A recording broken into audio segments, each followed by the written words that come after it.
Session 3. Lead us. All right. I will not be so antisocial tomorrow. I'm really working hard today. Tomorrow I'll be way more on top of things. So thanks for your patience with me hanging out in here and working. How can you embrace the awkward? This is a serious question, which I take seriously. I heard someone saying not long ago that when it comes to his core passions, he can transcend his traits. What he cares about the most, he can just kind of leave some of that behind. That's true for me as well. So my core passion of just not right if I'm not talking about Jesus or thinking of him. It's a core passion that lets me kind of push back past the awkward, or the awkward doesn't matter so much. Does that make sense? The secret of communication, I tell my students, the secret. You want to be a good communicator, connecting across a lifetime. Here's the secret. It is to want something else more. And that something else is just to know Jesus. You understand what Paul is saying when he says, I want to know Christ. And when you want to know this Christ, then the way you engage in Scripture and worship and Christian talk is all different because... And when it is different, then it means that the well from which you draw your communication is a deep well. It's a deep, and the awkward doesn't matter in a certain way. So if that was a serious question, that was my serious answer. I like that question. Favorite passage, go-to passage? At first I thought I don't really have one that I could think of, but I do love the one I mentioned first. First thing was, my grace is sufficient for you. Whenever I talk about that passage, I find myself becoming very transparent. And I think people can see through the creases in me and see the struggle. And I find that being transparent about struggle is when you have people's attention in a certain way. Until they see that in a certain way, you don't. Otherwise, what I like is the notion of there's a person I love, like my son-in-law. What is my passage for him? I might think deeply about him and what is the verse I want him to know, have in his head and heart. So not one go-to, but to think about a person that you've listened to. Does avoiding theodicy, can God be defended for what he lets happen, mean there isn't any place for poking holes in people's accusations at God? And that's not what I mean at all. Absolutely, we want to take on that challenge when someone is accusing God of being evil and so on. It's just so you know, for me, this is like talking about my wife being faithful. Just so you know, for me, that's what this conversation is like. That's what it feels like. Because we're talking about somebody I love and I trust. And just so you know, this isn't for me dispassionate. This isn't for me a puzzle. Just so you know. So that's the best I can do with those questions. Very good. I'm actually glad that you like talking to each other, and I can't get you back because we have way more of that in the next 3 sessions. There'll be longer spaces, just you doing some work together, so that should go well.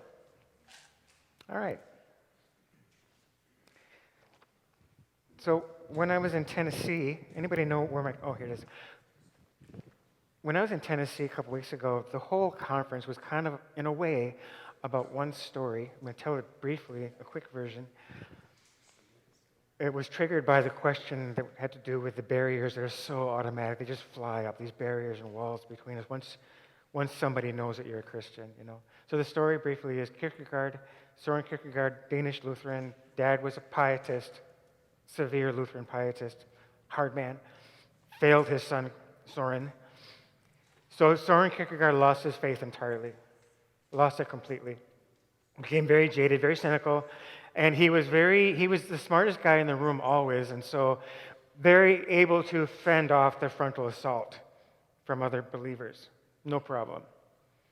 Well, he's in a cemetery one day, and in the next row, with a hedge between, there's a grandfather talking to a grandson over the fresh grave of the boy's dad. The boy's dad had lost his way too. Had been taken in by the lures of this world, right? And the grandfather knows he's not going to live long enough to steer his little boy, his little grandson, past all the same stuff. And so he puts this boy on oath to stay faithful to Jesus. And the boy says, I swear, Grandpa, and falls to his knees. And Grandpa scoops him up and openly weeps. Kierkegaard is in the next row, out of sight. And he will spend the rest of his life trying to understand the power of that moment. That he was met by words that didn't call up his argument because they weren't even addressed to him. He was met by words that asked nothing of him.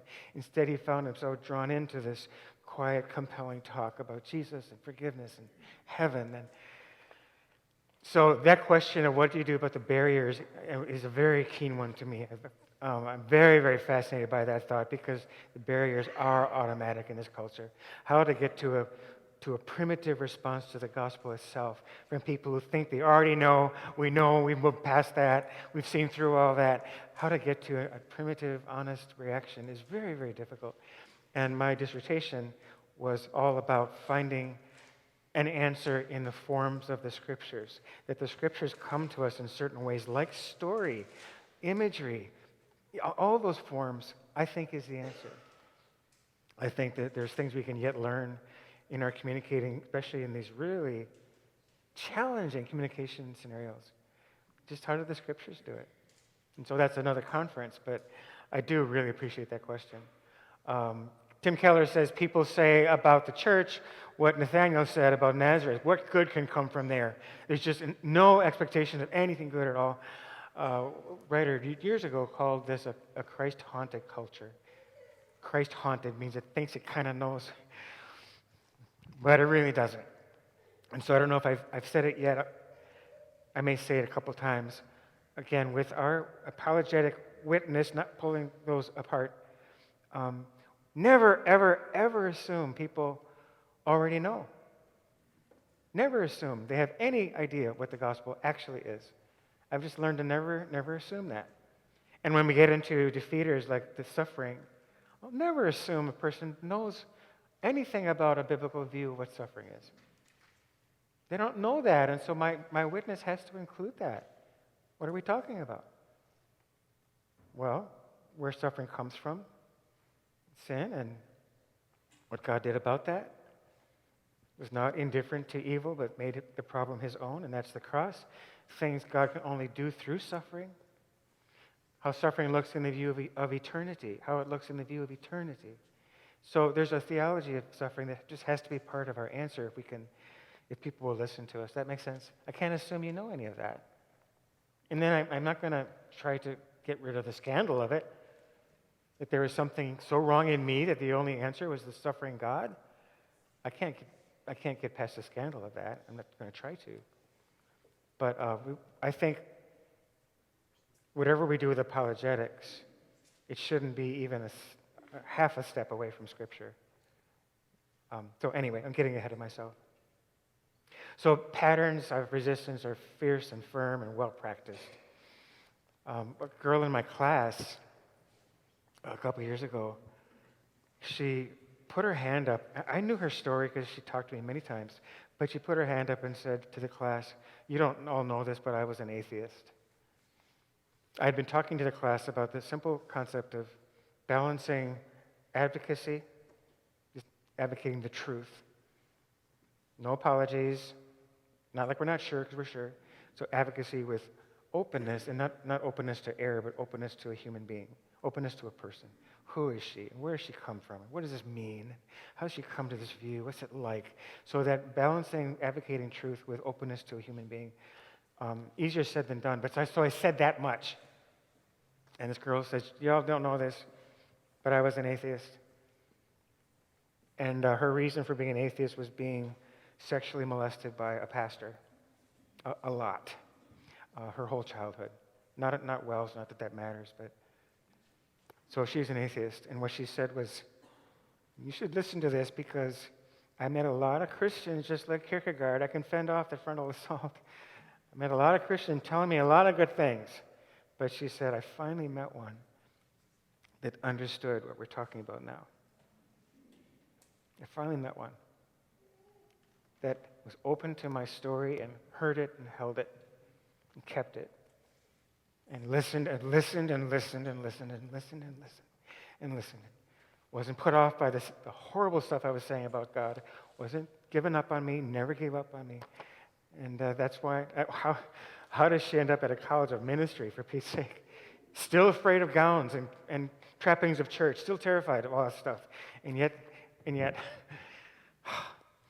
so I think one of the barriers things is in the context of investing in a relationship, in the context of my transparency too, with my struggles, in the context of, I think, the world of you, in the context of all of that, we have reasons to not give up, would be the short answer. My dissertation is 500 pages to try to answer that same question. So we're on to something called defeaters. And here we go. Session 3, defeaters. Yeah. What is a defeater? This is a term, I think, from Tim Keller. I'm not sure it's his, but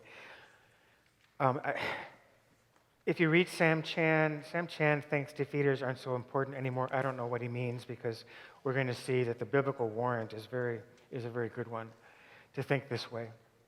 A defeater is a thought in someone's head that, if true, Christ as we know him by the scriptures cannot be true. So if it's true that a loving God could never send someone to hell, if that's true, then Christianity is not. And so there's maybe a top 5 of those. The doctrine of hell, for example, is on the top 5 list. Pain, suffering is number 1 for sure. If a loving God could never allow someone to suffer, well then, if that's true, then Jesus isn't true. And so that's the idea of a defeater.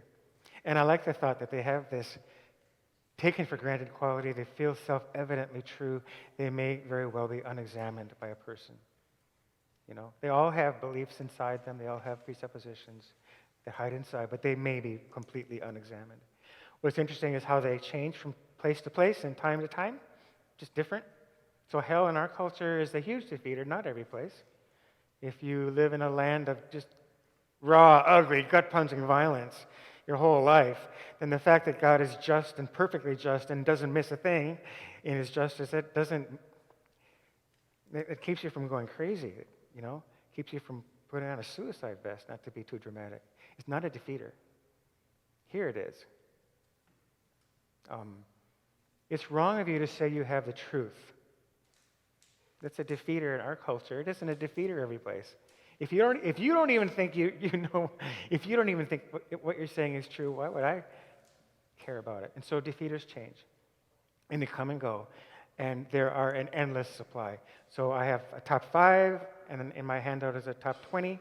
After that, it's like second tier, but they are endless actually.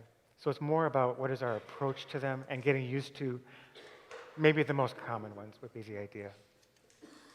When I was knocking on doors as a missionary, a scientist pulled me into his study with a wall full of books, and he was pressing me with questions like, why, I'm embarrassed to say this, why do men have nipples? Okay, so that's his defeater. That's his issue. So it's not in the top 5 and not in the top 20, but they're endless. I remember a lady, she was a dog groomer, and her defeater was animal sacrifice. She just loves animals so much that she just can't stomach the thought. And so we can't exhaust the list of these, is the idea. With her, I mean, you can think about that one. Yeah, that animal sacrifice. That is pretty hard to look at. That's pretty hard to think about. I happen to think that the point that's being pressed upon God's people is worth it, is important. It must matter deeply that we'd see what all that sacrifice is pointing to, you know. But so lots of defeaters. We can talk about the most common ones, but not think that we will not still be surprised by somebody. So here's the biblical warrant. It's what you heard in the sermon today. I love how the verse begins by the humility and gentleness of Christ, and then before you know it, the language is just what it is, very militaristic. The weapons we fight with are not the weapons of the world. On the contrary, they have divine power to demolish strongholds, things built up in a person's mind that are pretensions set up against the knowledge of God, like people are basically good, you see. People are basically good. is a pretension, is a stronghold. If that is true, we don't need Christian truth. If that is true, Christianity is not. And so that's what a defeater is. All right, so we'll get you involved pretty quickly here, actually.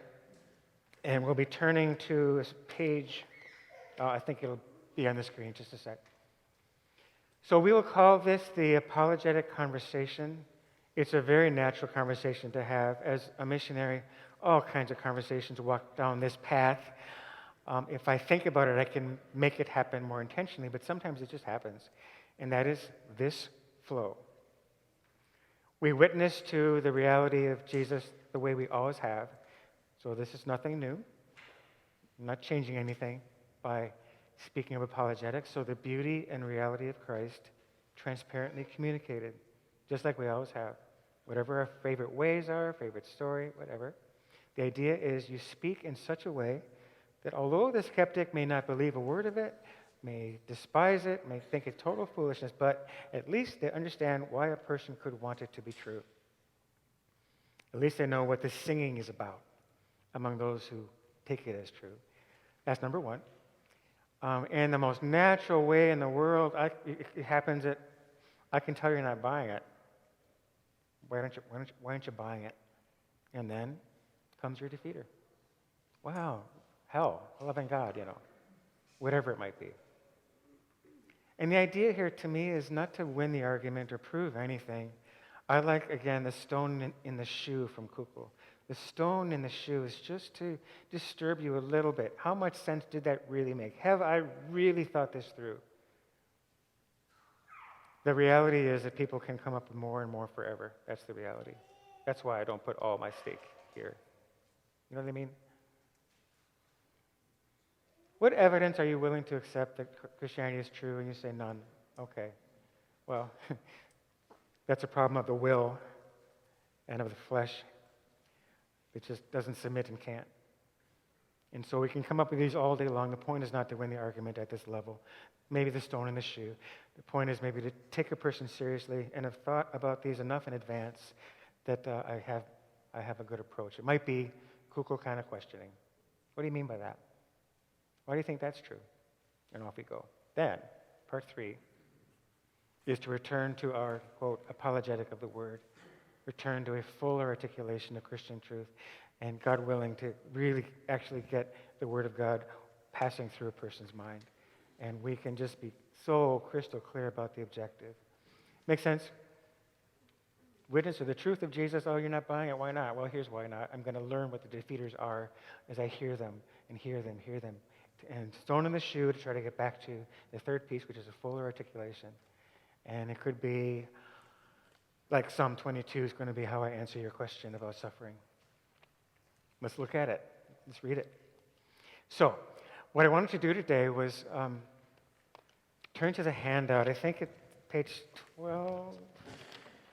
Shoot. Sorry. 14? Yes, 14. Thank you. What I'm suggesting is that if it were possibly true, I don't need these yet, so thank you,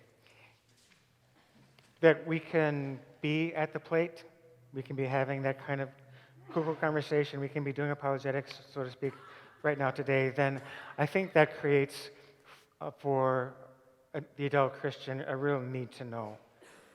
And I think adult education is kind of driven by, there has to be built into adult education a need to know. I got to know this. Now that I'm in the game, I'm hearing people talk about suffering. Now that I'm in the game, I'm hearing people and their complaints about hell are really robust. Now that I'm in the game, I'm hearing about the church is such a mess. Now that I'm in the game, I'm confronting science has totally debunked all this stuff. And so by being in the game, there's a need to know. And I would advocate that we would carve out the niche or the space in our context to study the top 5. I think, why don't we just do this where it's safe, where it's us, and we're people of faith who will hold each other up and guide each other to the cross and a Christ-centered answer. We might as well know what people are saying, right? Let's do it when we're together and when we're safe, would be my idea. my idea would be let's not let a young person go to college and they've never heard that anybody thinks Jesus didn't exist. Let's not let that be possible, that you never once thought about that. Never once confronted that. And now you're confronting that when you're all by yourself. Maybe don't have a strong Christian mentor to run to when the questions get hard. So I really think there's a certain, not inexhaustible long list, but there's a certain list that I think we ought to deal with seriously. Just my opinion. So session 4, the breakout is going to be, what do we want to do about this? Both defeaters and then also New Testament apologetics and resurrection apologetics. Just those 3 issues. What do we want to do with those? And it'll be just breakout time where anybody from the same ministry context can get together and just begin that conversation that hopefully happens on the ride home and then on from there. So, looking at page 14, we're going to have an extended time of study. We're going to pool each other's wisdom. I know I'm not the only one that thinks about this stuff by any means. We're just pool each other's wisdom. We'll take the defeater, which is number 1, the 80% one, which is evil and suffering in the world. And we're going to do this in 2 parts. When I get done explaining, I'll look at the clock and decide how long it might be, 7 minutes, and then 7 minutes might be 10 minutes, and 10 minutes, but there's 2 parts. I'll put somebody in charge in your group because of how it's been trying to run an activity. I'll put somebody in charge in your group of the time, and I'll call out the time, and then that person will move the group to the second part is what we'll do. So here's a way to begin to approach these really critically important defeaters, things in people's mind that are strongholds. Could be, where does this idea originate? Who are its prominent spokespeople? Could be that. Religion is a crutch is a psychological crutch. Well, that's Sigmund Freud. It's wish fulfillment, it's looking for a father, that kind of stuff. Religion is the problem in the world. That's Madeleine Murray O'Hair. And so sometimes there's interest in who's saying this, where's it coming from, how far back does it go? Secondly, what do they really mean by it? So what are they really trying to say, do you think? What are the hidden assumptions? I can believe what I want as long as I'm sincere. Well, there's some assumptions inside of that are just completely ignorant of what faith is, right? Is it true in a way? At the same time, there's a bigger picture that the defeater leaves out. So the church is a disaster. The church of history has done some terrible stuff. So not saying wrong. We're saying true in a way, but there's a bigger picture as well. What is the false belief or presupposition that sits inside the defeater? For example, that science really has anything to say about religion or God or faith. It really doesn't have anything meaningful to say. Scientists will step out beyond their expertise and say all kinds of stuff, but it doesn't really have anything to say. The study of matter, energy, space, and time, what does that have to say about one who exists outside of it? So what is that piece here? Some belief inside the defeater. Does it really make sense? Religion is a crutch for the weak? Well, wouldn't it be that if it were true? So is there something about it that just doesn't make sense? Turn the page, that's part 1. And we'll give you a nice amount of time at that. And part 2. I began to say this before, I think it's important. What theology is at play that we can't assume people know anything about? So the visible and invisible church might be an example. When you want to complain about what the church is and has done, well, there's a church and there's a church. It's 2 very, very different things. Do our usual answers make sense to people? Why are they not working? That'd be useful. For example, people are basically good. What do we mean by the word good? We can be completely talking past each other on that one. And then why in your heart of hearts does this defeater not get in the way of Christ for you? How do you think of the suffering of a child? How do you think through a soul in hell? What keeps you rooted in Christ in view of those realities? And then lastly, what is the uniquely Lutheran response? Biblical? Christ-obsessed, grace-saturated, winsome. I'm just thinking of all the ways it can describe the answer we want. Sticky, that is memorable. As we tell this to each other, I'm telling you something I think you might be able to take with you and use right now today, because it isn't a complicated thing to wrap your mind around. It's sticky. Maybe it's a story. Maybe it's, who knows. So what I'd like us to do, let's go 7 and 7. 7 minutes and then 7 minutes. Group up any size you like. When I say don't yet. Any size you like, you may group up. And we'll spend 7 on this page. The first thing you do is put somebody in charge of the time. So I'm going to call off really loud. 5 minutes means 2 minutes left. If you haven't gotten to the asterisk ones, please do. And I'll say 7, and that means turn the page. Whoever's in charge in the group can move the group on that way. I'll say 5. I'll say 2 minutes left, and then whoever's in charge will make sure you've gotten at least in some way to the asterisk questions. Is this clear? I'm adjusting to our context here. All right, group up any size you like. First thing, put somebody in charge for when I call out times.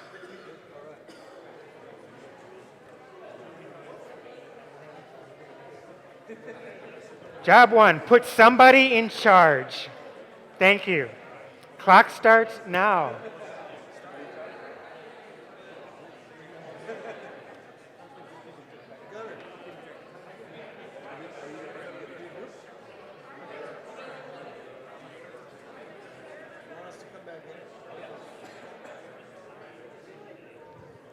Start to bring it to a close.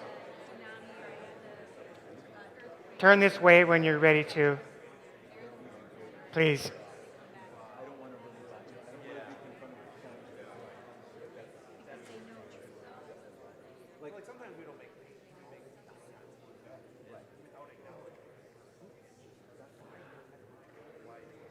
All right. Please bring it back to me, please. If anybody was in a group and you found that you struggled with the question, that's probably a good thing to find out, right? So again, it's the adult learning is built by a need to know, and I find out maybe I'm not as prepared on this particular issue as I want to be. That's a good thing to find out. What I was going to say earlier, time is going really fast for me. I was going to say if I had extra time, I would just talk about books. Well, there won't be any extra time. But here's a book I want to mention. There's all kinds of wonderful books about suffering. A recent one that I enjoy very much is that one, Glorious Ruin by Tullian Tavician. Glorious Ruin by Tullian Tavician. So there's a book recommendation. But there are lots more where that came from.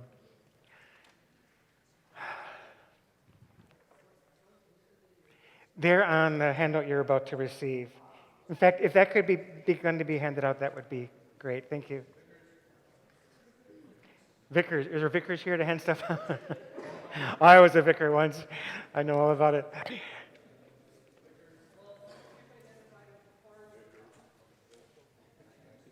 Well, I'm going to keep speaking, if that's okay. What I had on the screen before, a friend of mine recently told me this. He saw some research that said a young person who asks hard questions about the faith, like this one, is more likely to retain his or her faith. What a game changer. Now I don't say, uh-oh, he's got questions. Now I say, yes, he's asking me the question. And so that's worth thinking about for sure. Ravi Zacharias has a story, I'll just mention what the story is, of touring Auschwitz, and the Jewish lady giving the tour of Auschwitz finds out he's a Christian, and she says, what's that all about? You know, she has her hands out like this as she's kind of motioning about this whole thing around her. And strangely, curiously, her hands are just out the whole time she's talking. And he turned to Isaiah 53. He was crushed for our transgressions and so on. And what she said, she said, how come nobody ever told me this about my Messiah? And so that goes to the point of not assuming people know. How come nobody told me this about my Messiah? All it was a witness, and you would have thought the barriers are too high on that one. We'll never break through that one. How come nobody told me? And so we don't assume things like that. Chesterton says, any evidence you give to me that there is no God because of pain and stuff, I'll take all that and give it right back to you and say, here's the evidence of a world fractured in its relationship with God, a fallen world. Whatever you give me, here it is, your evidence of a world fallen and in desperate need of God. And so you learn little things like that, I think, that can be sticky, helpful on our way back into the scriptures. Yeah. Pastor and his atheist friend would sit by the fireplace and drink brandy from snifters, and someone comes in and says, there's a lady outside. She is beside herself, crying because she just lost her daughter. And the pastor says to the atheist, do you want to take this or should I? That atheism has not a single helpful thing to say. Not a single helpful thing to say. So this thing's one more. This is in one of my books, I'm pretty sure. I've told this story many times. So this is James Dobson, if you know that name. He had a little boy, 3 or 4 years old, and the little boy had an earache, really severe. So he takes the boy to the doctor, and the doctor's examining the child, scraping around in there, and the boy goes berserk with howling in pain every time the doctor goes in there. And the doctor's getting frustrated, so he goes and gets the dad, come in here, hold your son down. And so the dad is holding the little boy from behind. And I heard him say this, actually, with some emotion, just being back in that moment, because I'm holding my child, and our eyes meet in the mirror. And my child's eyes are screaming at me, how can you do this? And he said, he's crying. He said, in this moment, I realized there was no way to explain to the satisfaction of a 3-year-old why this pain. I realized there was no way to explain. There was only holding. I like that. Either the explanations are beyond us, or they wouldn't help us in terms of what the Lord is teaching us to deal with Him in love and trust. Whatever the reasons are, we know that the gospel is the holding. The gospel is the holding. The gospel is the bearing of His heart. The looking at in the divine eyes. That whatever we make of suffering, we got a lot to say biblically, a lot to say. We went through about 5 things earlier, where it comes from, and the main thing is to have this conversation at the foot of the cross, where the questions remain, but they change in a way. That God is not indifferent to our suffering, did not remain distant, made it His. When you say all that pain, you're thinking like pain somehow accumulates. There's no one person experiencing all that pain. But there's one who did. All of it. He carried our sorrows, So I like when I said an answer that's sticky, I hope, part of an answer that you hear and could take out the door and use that very same thing, maybe, possibly. So I was informed that this session rolls into the next, and so without any break, that wasn't my decision. I just do what I'm told. But you have in the handout a top 5, not scientific, this is kind of what I keep hearing. And I'll talk more about LGBTQ at the very end of all of this. I just can't not tell you my story in some form. Okay.